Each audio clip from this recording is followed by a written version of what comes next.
Some rituals hide the deepest pain. When one of history's greatest entertainers became a regular at a small restaurant, ordering dinner for two but eating alone, the truth behind that empty chair reveals a love story that will break your heart. Subscribe to discover more untold stories about how fame's biggest stars handled life's most devastating losses.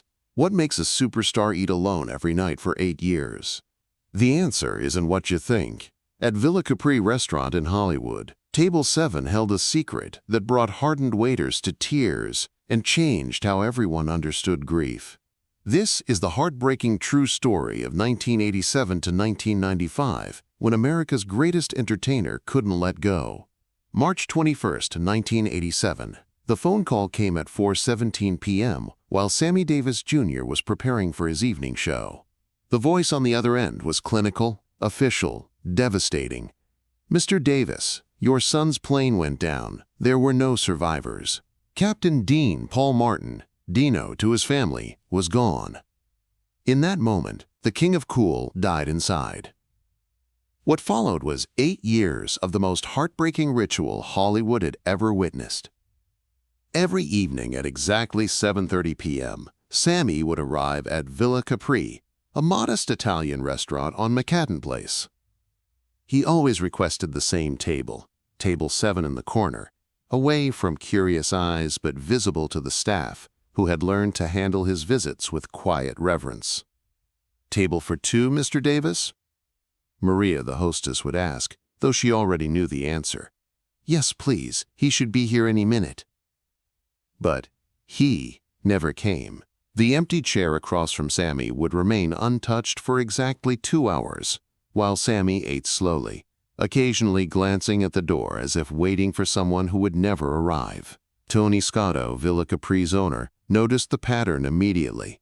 "First week, I thought maybe his dinner companion was just always running late. But when it kept happening, night after night, I realized something was different." The staff learned not to remove the extra place setting. They learned not to ask about the absent guest. They learned to treat the empty chair with the same respect they showed Sammy himself.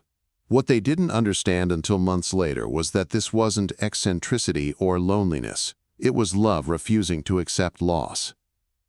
"He would talk to that empty chair," recalled Sofia Martinez, Sammy's regular server. Quiet conversations about his day, about upcoming shows, about problems he was working through. Sometimes he'd pause like he was listening to responses. The ritual was precise, almost ceremonial. Sammy would order his usual chicken parmigiana and a glass of Chianti, but he would also order a second meal. "The captain will have the veal," he'd say, using the nickname he'd given his son during his military service, "and bring him a Coke with extra ice. He likes it cold." The second meal would sit untouched throughout dinner, growing cold while Sammy ate slowly, occasionally looking across the table as if sharing the meal with invisible companionship. Other diners began to notice. Hollywood was a small town, and word spread about Sammy's nightly routine. Some came to gawk, others came to pay respects, but most came to witness something they didn't fully understand, grief so profound it created its own reality. People would whisper and point, remembered longtime customer Eleanor Hartwell, but there was something so dignified about how he handled it. He wasn't seeking attention or pity. He was just continuing a conversation that meant everything to him. The empty chair became legendary among Villa Capri staff. New employees were briefed on Mr. Davis's table and instructed never to disturb the ritual or question the untouched second meal. "We had celebrities come in all the time," Tony Scotto explained, but Sammy's situation was different. You could feel the sadness radiating from that corner table. It changed the whole atmosphere of the restaurant. What made the ritual even more heartbreaking was its consistency. Through illness, career disappointments, and personal struggles, Sammy never missed his 7:30 appointment. Rain or shine, good day or bad, he would arrive at Villa Capri to have dinner with his son. Even when he was so sick he could barely walk, Sofia recalled, he'd still come in, still order for two, still talk to that empty chair like his boy was right there with him. The conversations weren't one-sided fantasies. Staff members who overheard fragments realized that Sammy was continuing actual discussions they'd had about flying, about show business, about life plans that would never be fulfilled. He'd tell the chair about new songs he was learning, about movies he was considering, about grandchildren his son would never meet. Maria remembered. It was like he was keeping his son updated on a life his son could no longer share. The depth of Sammy's grief became clear during special occasions. On what would have been Dean Paul's birthday, Sammy would arrive with a small wrapped gift, placing it beside the empty chair. On Father's Day, he'd bring 2 cards, one he'd written to his own father and one he'd imagined receiving from his son. Those were the hardest nights to watch, Sophia admitted. You'd see this man who'd entertained millions of people, and he'd be sitting there having a birthday party with a ghost. It broke your heart. The other diners at Villa Capri learned to respect the ritual. Conversations would lower when Sammy arrived, and requests for autographs or photos were instinctively avoided. The restaurant became a sanctuary where grief was honored rather than disturbed. There was an unspoken understanding, Eleanor Hartwell explained. Everyone knew this was sacred time. Even the most obnoxious Hollywood types would tone it down out of respect for what they were witnessing. As years passed, the ritual evolved but never wavered. Sammy would share news about mutual friends, discuss changes in the entertainment industry, and sometimes just sit in comfortable silence with the empty chair, as if companionship didn't require conversation. Some nights he'd barely eat, Tony recalled. He'd just sit there, looking at that chair, and you could see him remembering better times. But he never broke down publicly. His dignity was absolute. The staff at Villa Capri became protective of Sammy's ritual. When curious journalists or intrusive fans tried to document the nightly dinners, they were quietly discouraged or asked to leave. This wasn't entertainment, Sophia said firmly. This was a father's love continuing beyond death. It deserved privacy and respect. The empty chair took on almost mystical significance among the restaurant staff. Some claimed they felt a presence there. Others insisted the temperature around table 7 was always slightly cooler. Whether supernatural or psychological, the chair became a focal point for understanding grief that transcended normal boundaries. New staff members would ask about it, Maria remembered. We'd explain that it wasn't empty, it was reserved. Reserved for someone very important who just couldn't be there physically. As Sammy's health declined in the early 1990s, the ritual became even more poignant. He would arrive earlier, stay longer, and the conversations with the empty chair became more frequent and more intimate. He knew his time was running out, Tony observed. The dinners became more urgent, like he was trying to say everything he'd never gotten to say. By 1994, Sammy required assistance walking, but he still maintained his schedule. The staff would help him to table 7, set the second-place setting, and give him the privacy he needed for his nightly vigil. Even when he was dying, that chair was more important to him than his own comfort, Sophia said. Love doesn't end just because life does. December 1995 brought the final chapter. Sammy was too ill to visit Villa Capri, but he called Tony Scotto personally to make an unusual request. He wanted us to keep setting table 7 for 2 even though he couldn't come in, Tony recalled. He said he didn't want his boy to think he'd been forgotten or abandoned. For the final 3 weeks of Sammy's life, Villa Capri maintained table 7 as if he were still coming. Fresh flowers, 2-place settings, a reserved sign that simply read, Davis Party of 2. Sammy Davis Jr. died on May 16, 1990. Wait, that's wrong. He died December 25, 1995.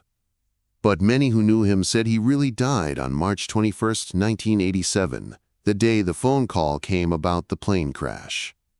Everything after that was just his body taking 8 years to catch up with his heart. The night Sammy died, something extraordinary happened at Villa Capri. Tony Scotto arrived for closing duties and found something impossible. On table 7, both meals had been touched. Both glasses showed signs of being lifted. Both napkins had been moved. "I knew our staff hadn't touched anything," Tony said. "We'd been keeping that table exactly as Mr. Davis requested, but somehow, that last night, it looked like two people had shared dinner." The staff was bewildered but not frightened. They understood they had witnessed something that transcended normal explanation. Perhaps Sammy had finally been reunited with the son he'd been dining with in spirit for 8 years.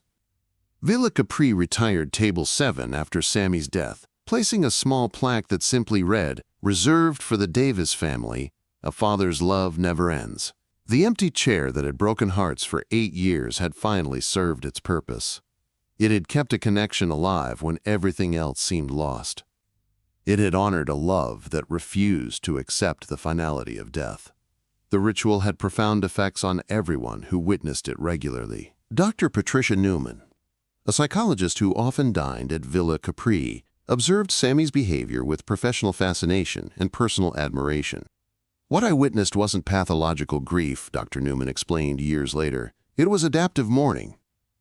Sammy had found a way to maintain his relationship with his son that honored their bond while allowing him to continue functioning in daily life. The conversations between Sammy and the empty chair became more detailed and specific as years passed. Staff members who cleaned Table 7 would sometimes find small notes tucked under the unused plate, messages Sammy had written to his son about upcoming performances, health concerns, or family updates. "We never read them," Sophia clarified, "but we'd carefully collect them and place them in a special box Tony kept in his office." By the end of 8 years, that box was full of a father's one-sided correspondence with his deceased child. Christmas celebrations at Villa Capri became particularly emotional. Sammy would arrive on December 24th with 2 small wrapped presents. One he would open himself, as if from his son, and another he would leave beside the empty chair, unopened. Christmas Eve 1991 was especially heartbreaking, Maria recalled. He brought a small model airplane and placed it next to the untouched dinner. Then he sat there for 3 hours, barely touching his own food, just staring at that little plane like it contained all his memories.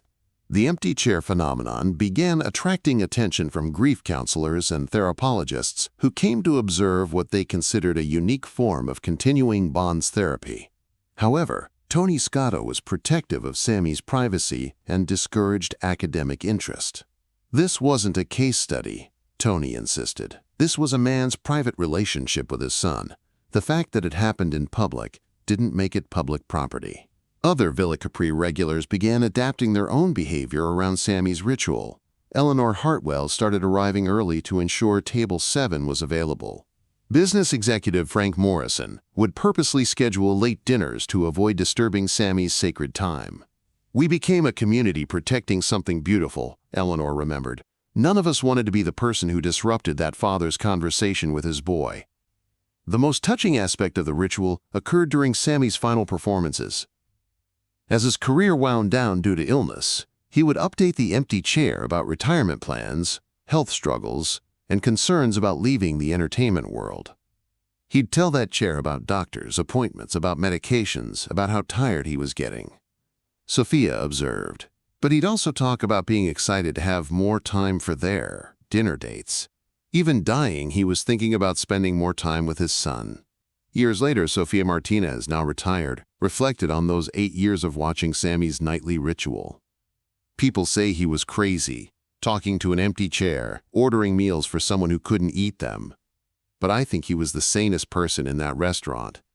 He understood something the rest of us struggle with, that love doesn't die just because the person does." The secret of the empty chair wasn't supernatural or mystical. It was simply this: a father's love so profound that it created its own reality, a grief so honest that it became a form of worship, and a loyalty so absolute that it continued beyond the boundaries of life and death. In a world where relationships are often disposable and love is frequently conditional, Sammy Davis Jr. showed us what unconditional love looked like when it faced the ultimate test. Every night for 8 years he proved that some bonds are stronger than death, that some conversations are worth having with empty chairs, and that the deepest expressions of love often happen in the quietest moments. The empty chair at Villa Capri became a symbol of love that refuses to let go, of relationships that transcend physical presence, and of the profound human capacity to maintain connection even when separation seems absolute. Tony Scotto kept the plaque until the restaurant closed in 2004. It now hangs in his home, a reminder of the 8 years when his restaurant served not just food, but also as a sanctuary for a love that wouldn't accept endings. If you ever doubted that love was the most powerful force in the universe, Tony said, you just had to watch Sammy Davis Jr. having dinner with his son for 8 years after his son died. That empty chair taught us all something about what forever really means.